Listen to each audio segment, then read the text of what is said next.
Hey guys, Devastator Magic here, and I thought I'd cover a couple quick price spikes that happened in Hour of Devastation. So overall, good news because, hey, you've got more value, yay, you know, because the cards mostly go down over time.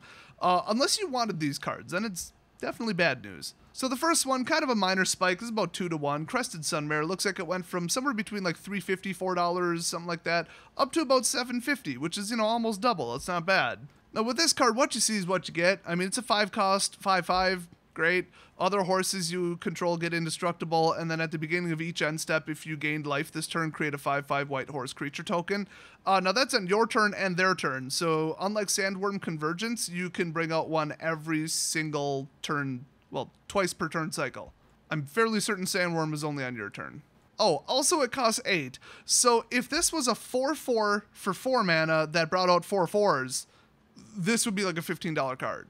The castability of a 5-cost spell compared to a 4-cost is night and day, so I think that's keeping this from really taking off, but somebody must be putting it into something. I can't imagine what, but I mean, white has lifelinkers, white has, you know, like Peace of Mind where you can absolutely guarantee you can gain life every single turn. There's so many ways to reliably gain life that you could do this, and this is just a standalone card. It's just good. You don't really need to combo it with anything, although it will be indestructible if you use Mirage Mirror on it. So there's like a couple kind of fancy things you can do with it. I think you can clone it. You could use like Altered Ego on it. And I don't know. I mean, it's nothing too special. It's like you read the card and it does what it says. And you're like, oh, it's a good card. Great.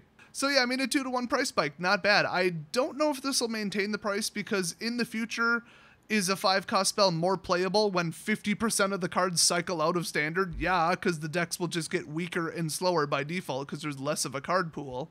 But then again, you'd be losing a ton of the ways that people gain life, especially from the Shadows block. So I don't know. I would probably sell or trade these right away. So next up, this is insane, and I'm pretty sure I know what's going on with this. I obviously don't follow the meta and net decking and all that crap, but pretty obvious what this goes in. So it's Earthshake Kendra. It went from under $1 to, I think even on eBay right now, it's about like $4.70 a card or something. That's crazy. Like that's almost like an 800% price spike.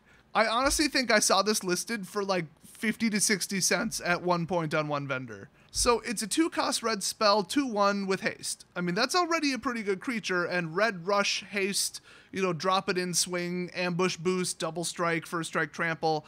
That's a deck right now, and it costs like 20 bucks. So yeah, very popular, very, very effective. If anybody's running like a combo deck or something kind of slow or 3-color garbage, they probably can't deal with this, and you'll probably run them over in 4 to 5 turns. Other than that, it's gimmicky, and when the meta kind of matures a little bit in a couple weeks, yeah, nobody's going to be playing this. So if you have one of these, get rid of it. Now, that said, I mean, red-green energy was pretty damn good before Hour of Devastation came out, so I could be wrong. It's just these really simplistic brute force decks never do that well. So the thing with him is when he enters the battlefield, target creature with power less than or equal to, well, 2 basically, can't block this turn. And whenever you can prevent a blocker, it's huge. The one that you exert and then you make somebody not be able to block, that card's huge. I think it's like on Crop Crasher or something, whatever. I don't know. It's a big old Minotaur. My friend put that in his red rush deck, and it is so much more powerful because who cares if you don't untap it when you just won that turn? I mean, I'm like, haha, I sideboarded in some 1/1 Death Touchers, and he's just like, haha, can't block, bye, you're dead. I mean, I think there's like a 1-cost +4 instant, and it's on color. So obviously it's clear what this goes in. So like I said, either red-green energy rush with like Lathnu and all that, and the extra turn exert manipulation crap, or just straight up red boost rush. Now the one thing is, okay, it backfires because stupid gimmicky rush decks that burn out cards really quickly, yeah, they can backfire. I mean, all you need is like life gain, first strike, or maybe even a Death Toucher, and they're just shut down. Hell, they can't even get past like an 0-5 wall. I mean, it's not hard to, you know, kick this deck right in the nuts.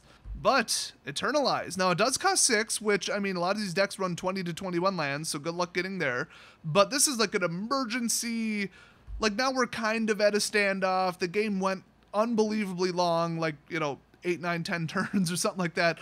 Okay, look at that. Or I drew nothing but mountains, and then my Kendra got killed. Cool, backup plan, Eternalize, boom. Drop him out as a 4/4. Nothing with power less than 4 can block it. I mean, that's, and it has haste. Swing for 4, win the game. I mean, if they have 4 life, that's it. And if you were to Eternalize it and then have a 7th mana for a boost spell, they're just dead.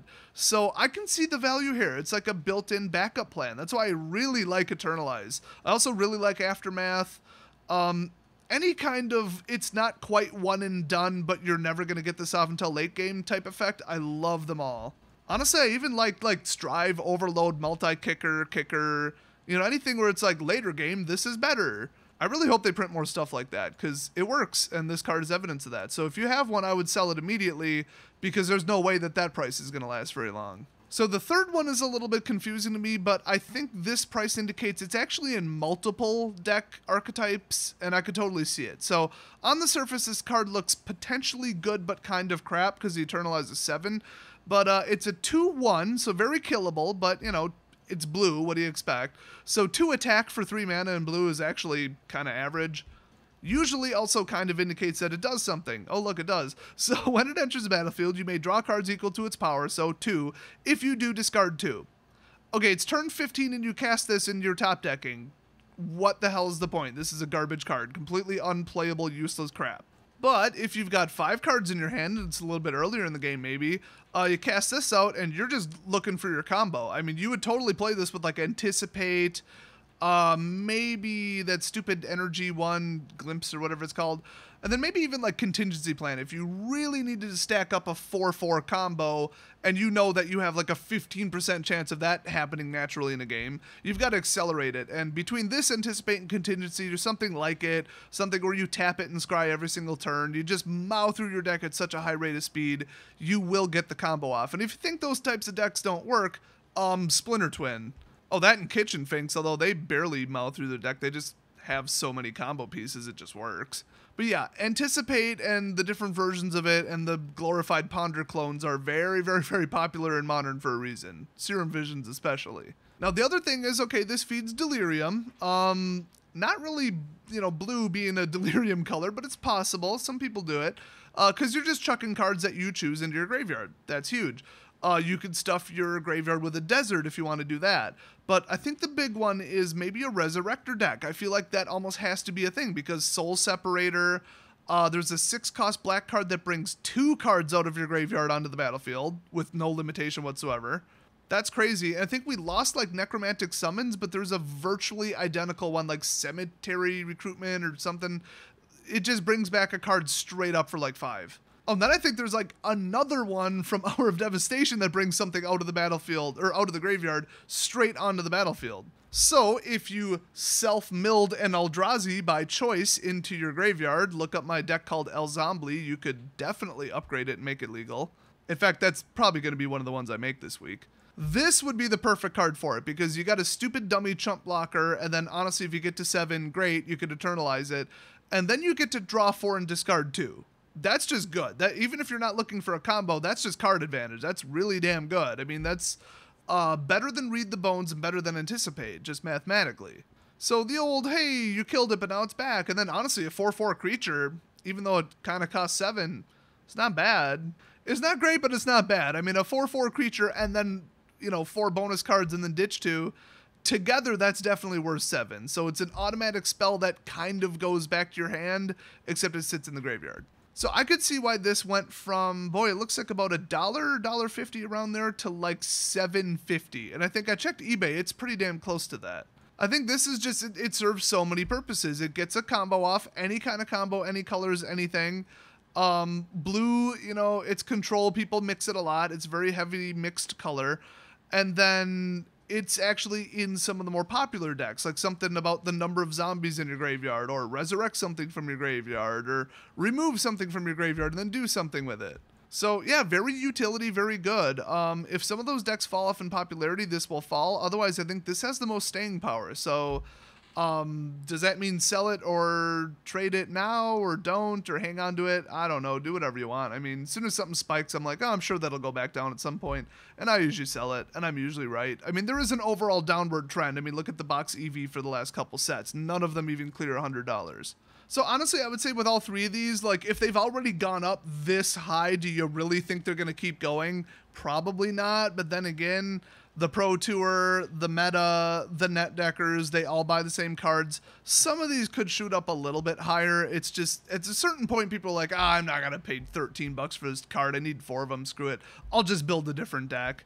And there are, a couple deck options right now. I mean, hello, 8 sets are legal. So if people don't want to build a certain, $200 deck or $100 deck, they're going to go build a $50 deck, and it's probably close in power. So unless you're a hardcore dedicated net decker that has to copy the tournaments verbatim, you'll just give up on a card at a certain price level. So that's like an artificial card ceiling. Apparently didn't work with the Flippy Jace. He hit 70 bucks. Not sure what was going on there, honestly. I think the deck he was in was just so terribly unbeatable that people are like, I could justify the expense. Like, as if. You know how many packs you'd have to win to make up for $280?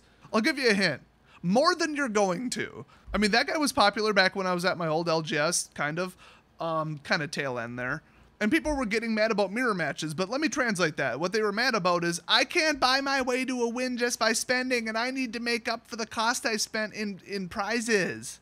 Oh, but 10 people showed up with the same deck. Well, boo-hoo, Net Decking 101. Welcome to hell. Remember the golden rule from the Net Decker's Code of Conduct. It's not good enough that you're running the top deck, also nobody else can be running it.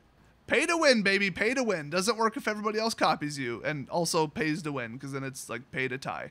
So if there's any other price spikes I missed, which, I mean, I doubt it, not from this block, I literally sorted them by price. But if there's any interesting ones from sets in the past, which I kind of glimpsed at, nothing seemed to have, went up a whole lot. Startled Awake was the last one, and I think Mill kind of calmed down because Perpetual Timepiece just utterly wrecks a Mill deck, just destroys it. It's a Kaladesh card, colorless, artifact, cost 2. You bring it out and pay 2 more whenever you want, exile it, shuffle any number of target cards from your graveyard into your library, so all of them. Yeah, and it's colorless. It could literally go in any deck's sideboard at all. So yeah, Mill is going to fail miserably like it always does, sorry. By the way, Fraying Sanity is on the way back down, but in Modern it's actually quite good. So little tip there, but if I missed anything from like, BFZ or something that kind of shot up that, I don't know, I just didn't watch. Honestly, like Drana is kind of going up a little bit.